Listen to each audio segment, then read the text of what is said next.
نعوذ بالله من الشيطان الرجيم بسم الله الرحمن الرحيم الحمد لله رب العالمين والصلاة والسلام على أشرف الأنبياء والمرسلين وعلى آله وصحبه أجمعين سبحانك لا علم لنا إلا ما علمتنا إنك أنت العليم الحكيم رب اشرح لي صدري ويسر لي أمري واحلل عقدة من لساني يفقه قولي أما بعد yang saya muliakan seluruh jawatan kuasa Surau Al-Jalil, Sahibul Fadilah, tuan-tuan imam, tuan-tuan Bilal, para asatizah dan seterusnya, tuan-tuan, puan-puan sidang jemaah yang dirahmati Allah sekalian. Alhamdulillah, bersyukur kepada Allah Subhanahu wa taala dengan limpah dan kurnianya kita dapat bertemu sekali lagi, dan insya-Allah kita akan meneruskan pengajian kita, iaitu daripada kitab Amalan Sunnah Sehari-hari Rasulullah sallallahu alaihi wasallam. Dan tuan-tuan puan-puan yang dirahmati Allah, kita berada pada pertemuan yang sebelum ini. Kita berhenti pada muka surat ke-108, yang mana kita telah menamatkan antara sunnah ketika mana di dalam solat, selepas membaca Al-Fatihah, maka Nabi SAW membacakan surah-surah yang lain pada 2 rakaat yang pertama, dan tidak membaca surah selepas Al-Fatihah pada rakaat ketiga, dan begitu juga kalau rakaat yang keempat. Jadi itu adalah sunnahnya, dan disebutkan sunnahnya itu adalah kalau membaca satu ayat pun sudah memadai, tetapi yang paling afdal adalah membaca dengan kadar surah yang paling pendek di dalam Al-Quran, iaitu dengan membaca 3 ayat. Kerana beriktibar daripada surah yang paling pendek, iaitu surah Al-Kawthar sebanyak 3 ayat, maka yang paling baiknya apabila seseorang itu dia nak membaca surah selepas Al-Fatihah, yang terbaiknya adalah dengan membaca 3 ayat. Baik, kita terus pergi kepada perbahasan seterusnya, tuan-tuan puan-puan yang dirahmati Allah. Apabila dah baca Al-Fatihah, kemudian sunnahnya juga membaca surah selepas itu pada rakaat pertama dan kedua, maka kita pergi kepada perkara yang seterusnya, iaitu seseorang itu apabila dalam salat, maka dia akan rukuk. Dan apakah sunnah-sunnah yang ada di dalam rukuk itu? Maka penulis menyebutkan poin yang pertama di situ, disunnahkan meletakkan kedua tangan di atas kedua lutut seperti orang yang sedang menggenggamnya dengan merenggangkan jari jemari tangan. Maka itu adalah bentuk keadaan di mana seseorang itu dalam keadaan sedang rukuk. Tapi tuan-tuan, sebelum itu saya nak bawa kepada tuan-tuan, apabila seseorang tu bila dia dah habis membaca surah selepas Al-Fatihah, bila dia nak turun untuk rukuk itu, kalau kita lihat di dalam kitab-kitab fiqh, khususnya di dalam mazhab kita, masa nak turun itu adalah turun nak rukuk itu disunnahkan untuk takbir. Sebab tu kita bertakbir Allahu Akbar, kemudian dalam masa yang sama kita rukuk. Maka itu adalah yang kita sebutkan sebagai sunnah juga. Begitu juga disebutkan di sini, sunat juga tidak menyambung takbir dengan bacaan. Maksudnya ketika mana bila orang kata apa, satunya bila dah habis surah tersebut, maka berhenti sekejap sebelum untuk turun. Maka sunnahnya adalah dengan berhenti, memberikan sedikit masa baru Allahu Akbar. Dan tidak perlu bila habis je surah tersebut terus Allahu Akbar. Tak, disunnahkan untuk ada orang kata apa, waktu untuk berhenti seketika, dan kemudian barulah turun untuk rukuk. Dan begitu juga ketika mana turun itu disunatkan juga untuk mengangkat takbir. Selain daripada sebut Allahu Akbar, maka masa kita turun tu juga kita Allahu Akbar, kita turun untuk rukuk. Baik. Maka saya bacakan semula, selepas itu pada poin yang pertama ini disebutkan oleh penulis keadaan bagaimana keadaan seseorang itu rukuk, iaitu tangannya itu berada pada lututnya. Ketika mana dia turun tu, bila dah habis turun tu, tangan itu berada di lututnya. Dan perkara ini sebenarnya berdasarkan daripada hadis Abi Humaid radhiyallahu an, yang mana dia menyebutkan, aku adalah orang yang paling hafal dengan salatnya Rasulullah sallallahu alaihi wasallam. Maksudnya dia ni yang paling mahir. Dia nak kata dia ni boleh tahu gerak-geri Nabi sallallahu alaihi wasallam ketika mana Nabi sallallahu alaihi wasallam salat. Maka dia sebutkan apa? Ketika bertakbir, aku melihat beliau mengangkat kedua tangannya sejajar dengan pundaknya. Maksudnya sejajar dengan bahagian bahunya. Kemudian jika rukuk, beliau meletakkan dengan kuat kedua tangannya pada kedua lututnya. Maksud kuat di situ menggenggam. Dalam keadaan bentuknya menggenggam. Kemudian beliau meluruskan punggungnya. Dalam hadis Abi Mas'ud radhiyallahu an disebutkan, dan beliau merenggangkan antara jari-jarinya hingga ke belakang lutut. Maksudnya bukan papat masa berada di dalam posisi rukuk itu ketika memegang lutut, tetapi direnggangkan. Maka Nabi genggam dengan keadaan jari jemari Nabi SAW meregangkan jarinya dan menggenggam lututnya. Dan kita boleh lihat juga, perawi juga menyebutkan bahawa kemudian beliau meluruskan punggungnya. Baik, nak fahamnya kita akan lihat pada poin yang seterusnya. Sunnahnya juga adalah bagi orang yang rukuk disunnahkan untuk meluruskan punggungnya. Dan ini juga berdasarkan hadis Abu Humaid As-Sa'di radhiyallahu an, bahawasanya Rasulullah sallallahu alaihi wasallam apabila rukuk, maka beliau meletakkan dengan kuat kedua tangannya pada kedua lututnya. Kemudian beliau meluruskan punggungnya. Hadis kalau tengok di nota kaki itu adalah berdasarkan hadis riwayat Al-Imam Al-Bukhari. Maknanya hadis yang sahih. Maksud dari meluruskan punggungnya ini apa dia? Membungkukkan. Maksudnya dalam keadaan bongkok, dalam keadaan lurus dan tidak melengkung. Maksudnya kalau kita faham dari sudut bentuknya itu adalah seperti mana bentuk. Kalau belajar kemahiran hidup tu ada sesiku L 90 darjah. Maksudnya tegaknya kaki Nabi, dan begitu juga apabila Nabi SAW rukuk, maka tegaknya juga, melentangnya itu juga badan Nabi SAW. Dan disebutkan di sini dan tidak melengkung. Bukan kadang-kadang ada orang tu kalau orang rukuk tu tak habis, dia akan jadi nampak macam melengkung. Tapi kalau bentuk yang sempurna adalah Nabi SAW straight 90 darjah. Darjahnya itu 90 darjah. Begitu juga keadaan, bagaimana pula dengan keadaan kepala Nabi SAW. Jadi bila seseorang itu sedang rukuk, kepala itu bagaimana keadaannya, maka disebutkan di sini. Demikian pula disunnahkan agar kepalanya sejajar lurus dengan punggungnya. Maksudnya bila seseorang itu rukuk, kalau saya boleh tunjukkanlah. Ada setengah orang, kalau tuan-tuan, bila dia rukuk, kadang-kadang dia rukuk, kepala ni atas. Ada juga kadang-kadang orang dia rukuk ke bawah, kan? Tapi Nabi sallallahu alaihi wasallam, apabila Nabi sallallahu alaihi wasallam rukuk, takbir, Allahu Akbar, keadaan memegang badannya, kepala Nabi sallallahu alaihi wasallam dia nak melengkung ke atas, itu yang disebutkan oleh sahabat yang mana mereka melihat Nabi SAW rukuk, maka mereka buat sedemikian. Baik. Perkara itu disebutkan sebenarnya oleh hadis Aisyah. Aisyah radhiyallahu anha.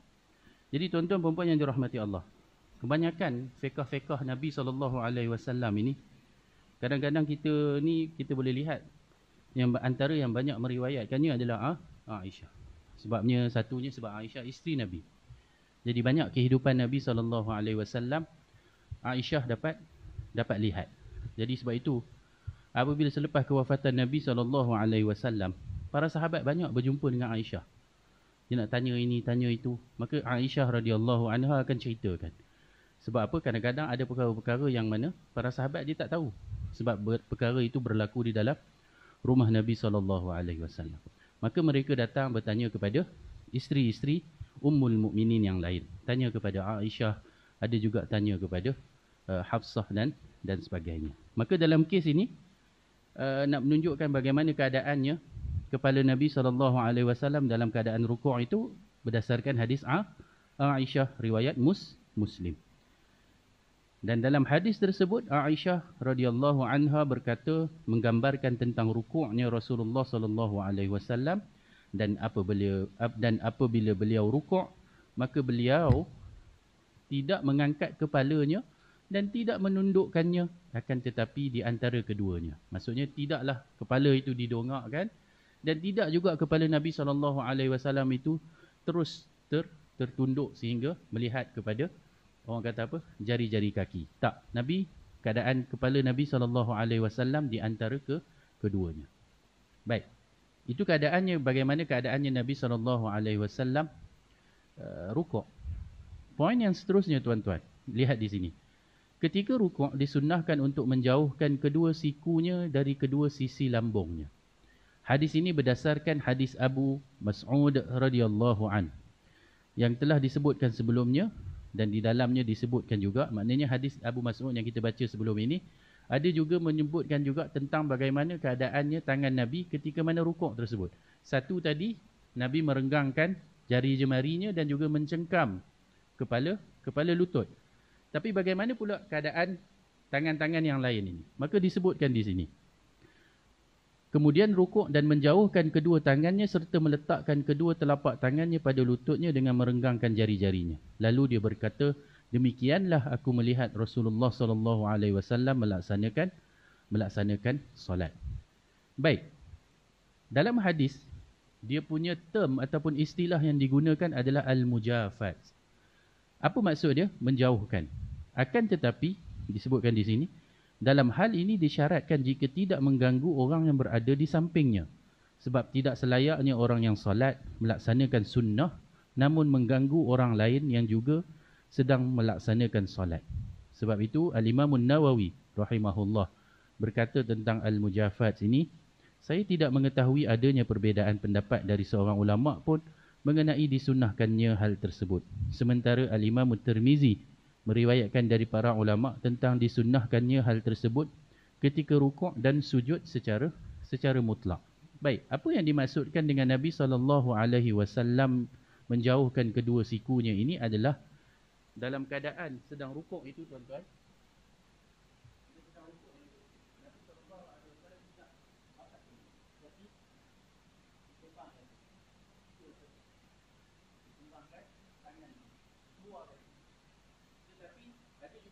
Yang disebutkan di sini apa dia tuan-tuan? Kalau kita sembahyang berjemaah, ada orang di kiri dan kanan kita. Tak perlulah kita nak terlampau kembang sangat tuan-tuan. Dah mengganggu orang di kiri dan kanan. Sama juga dalam keadaannya ketika mana sedang sujud. Kalau kita duduk seorang-seorang sembahyang sunat, tak ada masalah untuk bila kita sujud itu, kita lebarkan. Kita punya buka sedikit ketiak kita ketika mana sedang sujud tersebut. Tak ada masalah. Tapi kalau kita sembahyang secara berjemaah, saf telah dirapatkan, janganlah kita nak membesar-besarkan pula. Sudahlah tak pakai deodoran, jenuh pula. Orang kata apa? Sesuaikan dengan keadaan. Jangan disebabkan kita nak buat sunnah tetapi kita telah melakukan perkara yang haram. Apa dia? Kita telah mengganggu orang lain yang sedang solat. Sedangkan mengganggu orang yang sedang solat itu hukumnya haram, tak boleh. Tapi kita buat disebabkan nak sunnah sangat, telah menyakiti orang di sekeliling kita. Maka perkara ini tidak sepatutnya. Sama juga kalau tuan-tuan ingat bagaimana Nabi SAW dia pesan kepada Umar. Ketika mana Umar ni orang kenal, Sayyidina Umar ni orang yang badan tegap, kuat. Nabi pernah beri amaran ataupun beri nasihat kepada Sayyidina Umar agar apa? Jangan dia bersesak-sesak untuk dia pergi cium Hajarul Aswad. Takut apa? Takut dia menyakiti orang yang lain. Sebab mencium Hajarul Aswad itu adalah sunnah saja. Tapi kalau dah bersesak-sesak sehingga menyakiti orang lain, maka perkara itu diharamkan. Maka Nabi pun memberikan pesanan kepada sahabat dengan perkara-perkara sebegitu. Begitu juga tuan-tuan. Kadang-kadang ada orang ni, dia nak buat kebaikan. Kita tak ada masalah untuk orang yang melakukan kebaikan. Dia nak berzikir. Kadang-kadang dia nak, orang kata apa, baca Al-Quran. Tetapi dia kena lihat orang di sekeliling dia. Kalau ada orang yang sedang solat misalnya, maka kita perlahankan bacaan Al-Quran kita. Supaya apa? Tidak mengganggu orang yang sedang solat.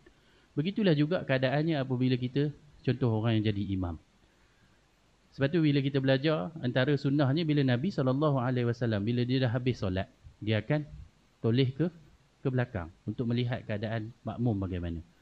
Sunnahnya itu adalah untuk para imam ini, dia tahu bagaimana keadaan kondisi di belakang dia. Ada ke orang yang tengah masbuk tadi tengah sambung solat dia balik, ataupun mungkin ada orang yang baru datang ke dan sebagainya, supaya dia tahu keadaan orang di belakangnya. Bukan dia kadang-kadang dia syok sendiri, zikir kuat-kuat kat depan tanpa menghiraukan imam, makmum di belakangnya. Kerana apa? Mungkin boleh jadi zikir-zikir yang dilaungkan ataupun yang disebut dengan jahar, dengan kuat, itu kadang-kadang mengganggu orang yang sedang solat. Maka kena perhatikan, tengok. Slowkan sedikit zikir kita kan. Kalau tak ada, okey, tak ada masalah. Nak keraskan sedikit, tak ada masalah. Tetapi yang sebaiknya adalah dengan kita orang kata apa, merendahkan suara kita, supaya apa? Beri ruang kepada orang yang sedang solat, yang mana mereka itu sedang melakukan perkara yang wajib untuk dia selesaikan. Tak adalah dia, orang kata apa, rasa terganggu kan, dengan zikir yang kuat tersebut. Sama juga dengan orang yang membaca Al-Quran. Sama juga tuan-tuan. Maka ini juga yang disebutkan dalam kita nak ikut sunnah Nabi, jangan sampai kita melakukan perkara yang menjadi haram pula. Maksudnya menyakiti orang lain dan sebagainya. So samalah juga dengan kesnya apabila para sahabat melihat Nabi SAW sunnahnya menjauhkan kedua sikunya. Nabi tak apa sebab Nabi imam. Tak ada siapa kiri kanan dia, tak apa. Kita ni yang duduk belakang, kalau kita solat jadi makmum dan sebagainya, kena perhatikan perkara ini.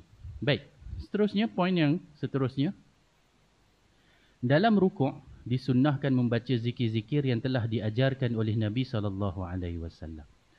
Maka bacaan zikir di dalam rukuk ini adalah sunnah. Kalau seseorang itu dia tak baca pun, tetapi dia hanya mengambil masa seketika dalam keadaan dia rukuk, tanpa dia membaca apa-apa, kemudian dia bangun untuk i'tidal, solatnya tetap sah. Kerana apa? Macam kita sebutkan tadi, zikir yang dibacakan di dalam rukuk ini adalah sunnah. Baik. Disebutkan di sini, bagi orang yang sedang rukuk, selain membaca doa Subhana Rabbiyal Azim, disunnahkan untuk membaca zikir-zikir lain ketika rukuk yang diriwayatkan dalam hadis. Baik, standardnya apa? Subhana Rabbiyal Azim. Kalau di dalam kitab-kitab mazhab Syafi'i, disebutkan al-ashab menyunatkan ataupun sunnahnya menambah Subhana Rabbiyal Azimi wa bihamdih. Tapi kalau seseorang itu dia membaca Subhana Rabbiyal Azim pun dah mencukupi. Tetapi dalam ini disebutkan juga riwayat-riwayat yang lain. Maksudnya apa dia tuan-tuan, puan-puan yang dirahmati Allah? Nabi kadang-kadang dia bukan sahaja baca Subhana Rabbiyal Azim, Subhana Rabbiyal Azimi wa bihamdih, tetapi ada banyak lagi bacaan ataupun zikir yang Nabi SAW baca ketika mana Nabi sedang rukuk. Baik, apa dia antaranya? Ni semua ni pengarang dia dah senaraikan. Yang pertama, kadang-kadang Nabi SAW membaca Subhanakallahumma Rabbana wa bihamdik Allahumma ghfirli. Maha suci engkau wahai Allah, Tuhan kami, Rabb kami, dan segala puji bagimu ya Allah, ampunilah aku. Maka Nabi SAW juga baca zikir ini. Dan Nabi SAW juga membaca zikir ini. Subuhun Qudusun Rabbul Malaikati Warruh. Maha suci, Maha kudus, Rabbnya para malaikah dan ruh. So ini juga adalah, kalau tuan-tuan tengok, dia punya dinota kaki tu, kesemuanya itu adalah daripada hadis-hadis yang sahih. Daripada Bukhari, daripada Muslim. Dalam erti kata lain, boleh saja untuk kita membacanya, untuk kita membanyakkan zikir kita di dalam rukuk kita. Sebab itu mungkin kadang-kadang kalau tuan-tuan pernah berimamkan, kalau tuan-tuan pergi ke negara Arab lah selalunya, kadang-kadang rukuk dan juga sujudnya itu lama sedikit. Betul tak tuan-tuan? Kalau tuan-tuan pergi umrah, kadang-kadang kita baca Subhana Rabbiyal Azim dah habis dah, tak bangun-bangun lagi ni. Kerana apa? Mungkin kita tahu imam-imam tu juga mungkin membaca zikir-zikir yang lain yang pernah diriwayatkan oleh para sahabah yang mana mendengar Nabi SAW juga ada membaca zikir-zikir yang lain. Antaranya lagi apa dia? Lihat, Allahumma laka raka't wa bika amant wa laka aslamt khasha'a laka sam'i wa basari wa mukhi wa azmi wa asabi.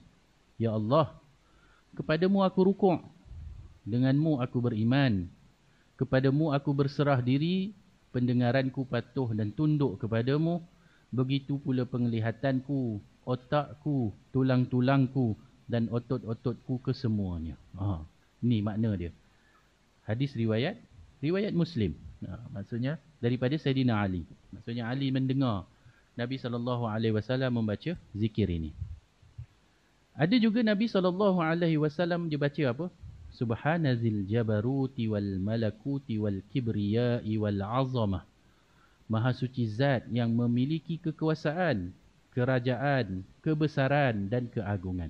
Ini juga daripada hadis riwayat Ahmad, Abu Dawud dan juga Al-Imam An-Nasa'i. Begitu juga disunnahkan untuk membaca zikir-zikir tersebut di dalam rukuk sesuai kemampuannya. Sunnahnya adalah mengagungkan Allah di dalam rukuknya. Berdasarkan sabda Nabi SAW, sebagaimana yang tercantum dalam hadis Ibn Abbas radhiyallahu anhuma daripada riwayat Muslim, Nabi kata apa?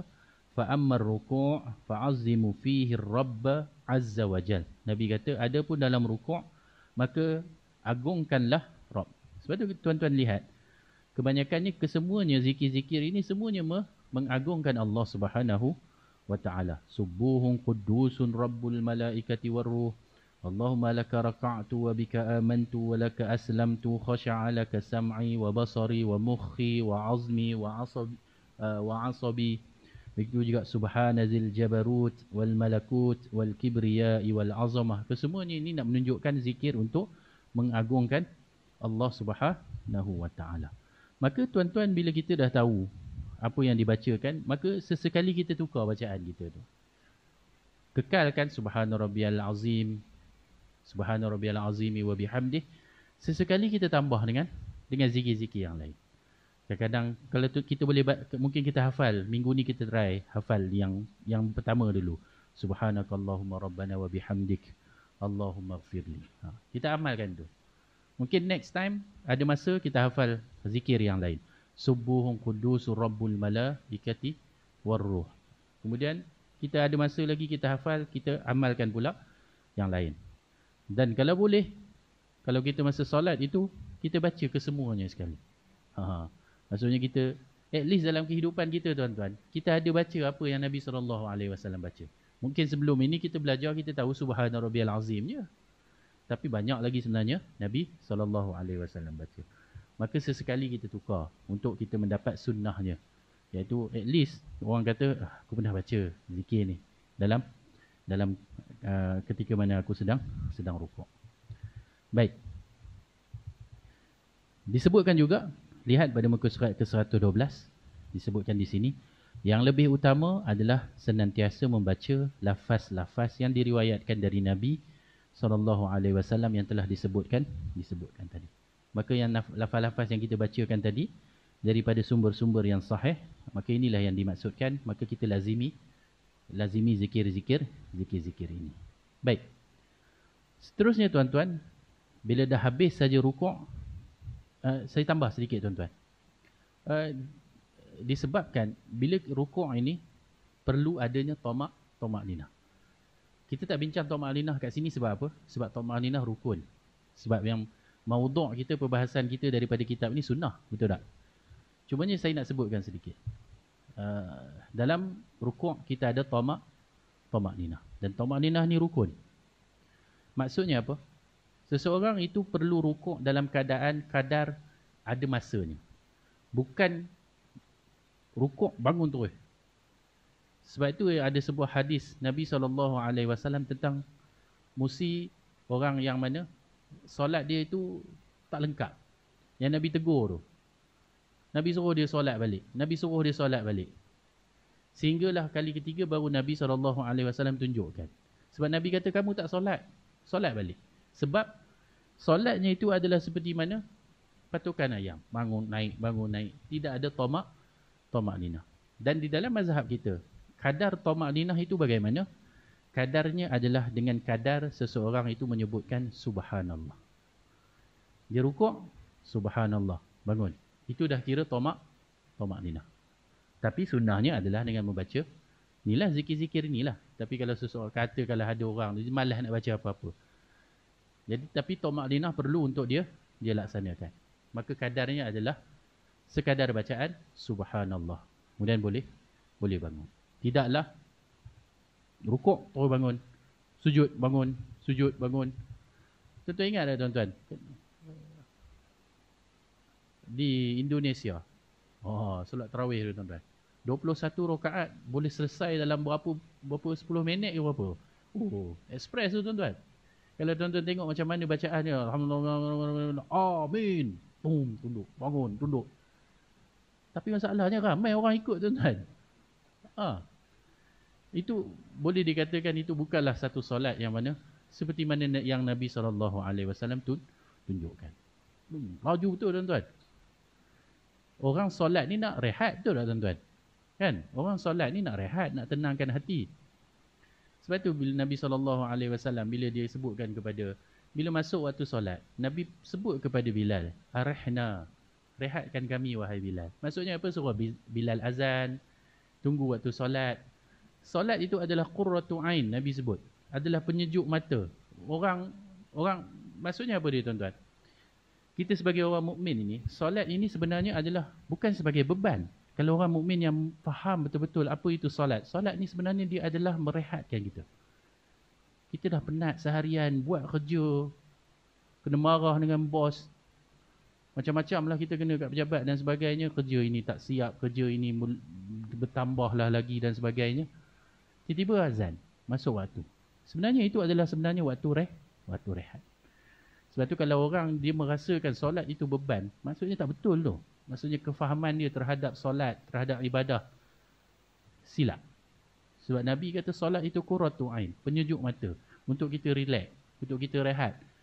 Kita tinggalkan sekejap perkara dunia untuk kita kembali kepada Allah Subhanahu Wa Taala, yang mana kita tahu kalau Allah Subhanahu Wa Taala kehendaki akan selesai masalah kita semuanya. Betul tak tuan-tuan?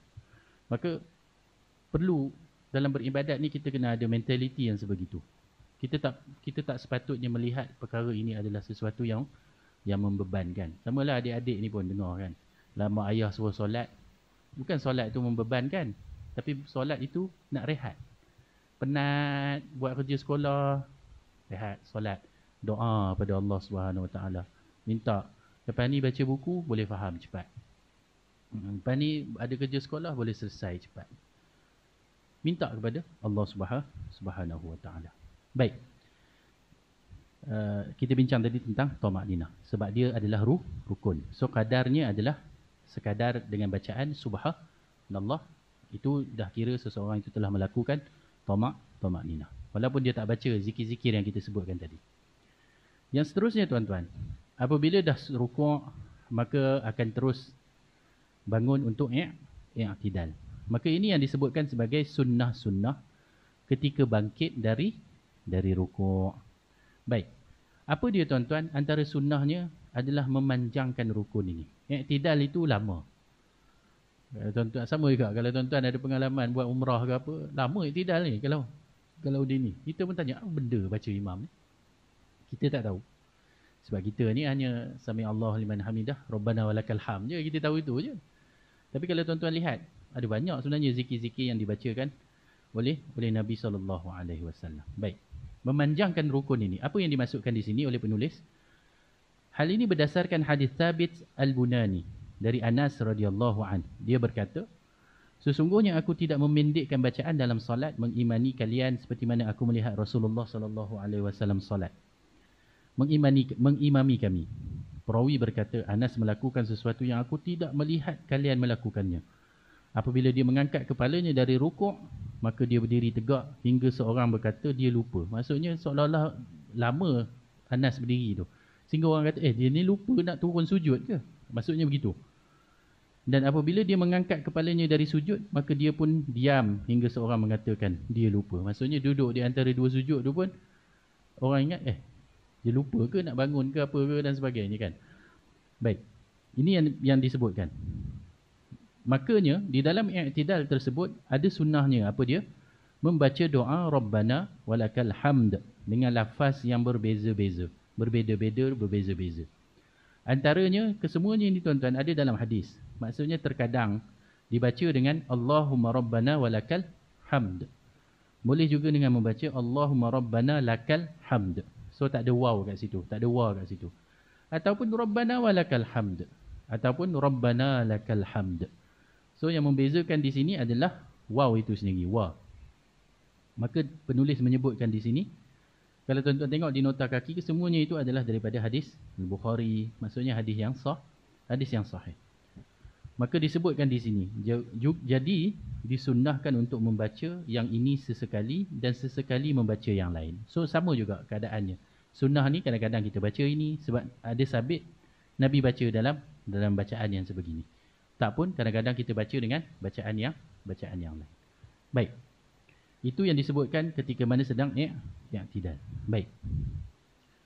Disunahkan untuk membaca zikir-zikir yang diajarkan oleh Rasulullah sallallahu alaihi wasallam setelah bangkit dari rukuk. Okey, baik, ini yang saya maksudkan tuan-tuan. Ada bacaan-bacaan yang Nabi sallallahu alaihi wasallam baca ketika mana i'tidal tersebut.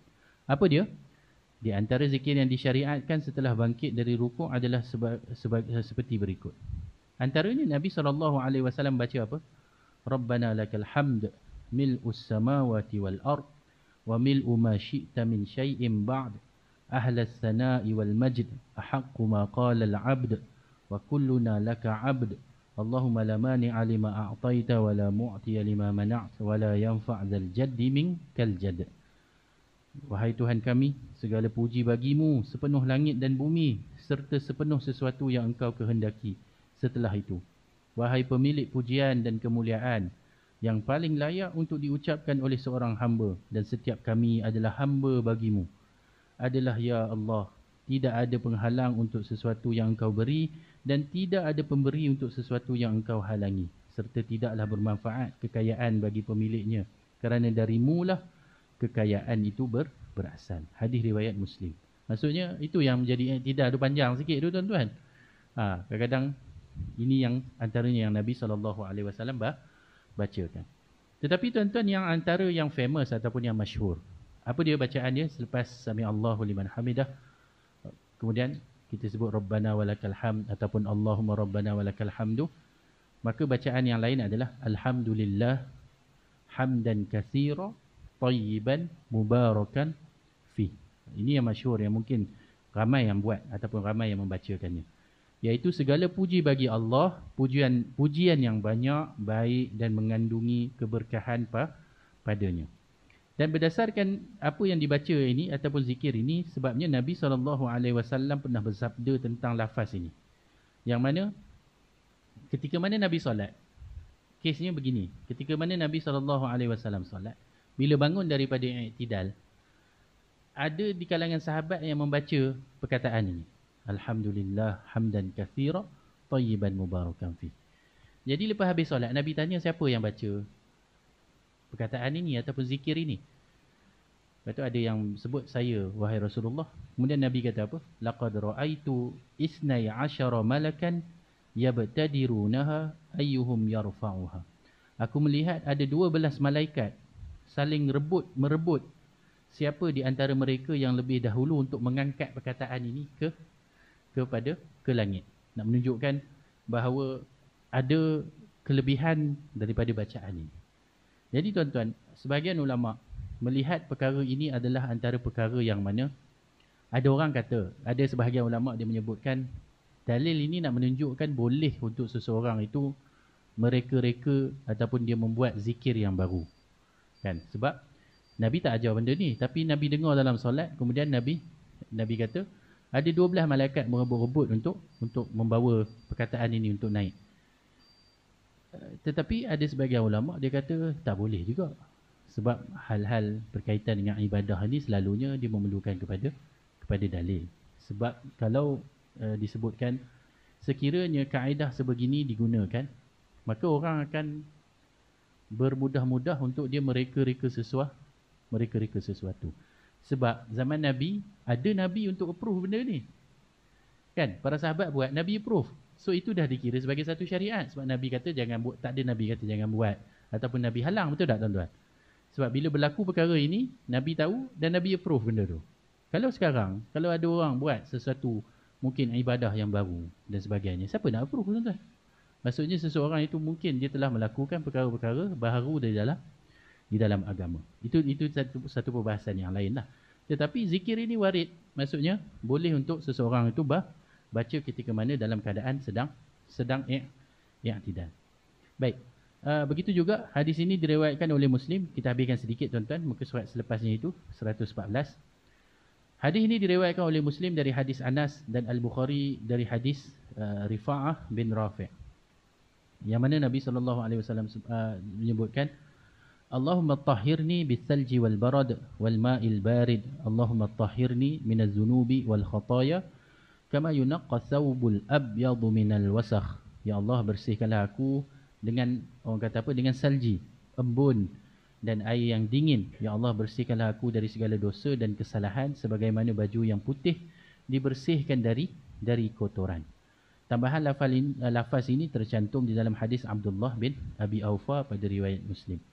Maka apabila seseorang Muslim membaca zikir-zikir tersebut, nescaya dia bisa memanjangkan rukun solat ini. Itu yang dikatakan kenapa boleh jadi panjang tersebut. Sebab kerana membaca zikir-zikir ini. Maka inilah yang disebutkan daripada hadis Anas itu. Bila perawi itu, bila dia tengok Anas solat tu, dia kata, Anas ni terlupa nak sujud ke apa? Rupanya Anas membaca zikir-zikir yang mana memanjangkan rukun ini sedikit, iaitu berdiri semasa i'tidal tersebut. Jadi tuan-tuan perempuan yang dirahmati Allah, kita berhenti di sini. InsyaAllah kita akan masuk pula kepada perbahasan yang seterusnya nanti, iaitu sunnah ketika sujud. Jadi tuan-tuan perempuan dan yang dirahmati Allah, saya mohon maaf sekiranya ada tersilap kata dan bicara. InsyaAllah kita bertemu lagi pada perbahasan ataupun sesi yang seterusnya. Saya sudahi dengan wabillahi taufiq wal hidayah. Assalamualaikum warahmatullahi wabarakatuh.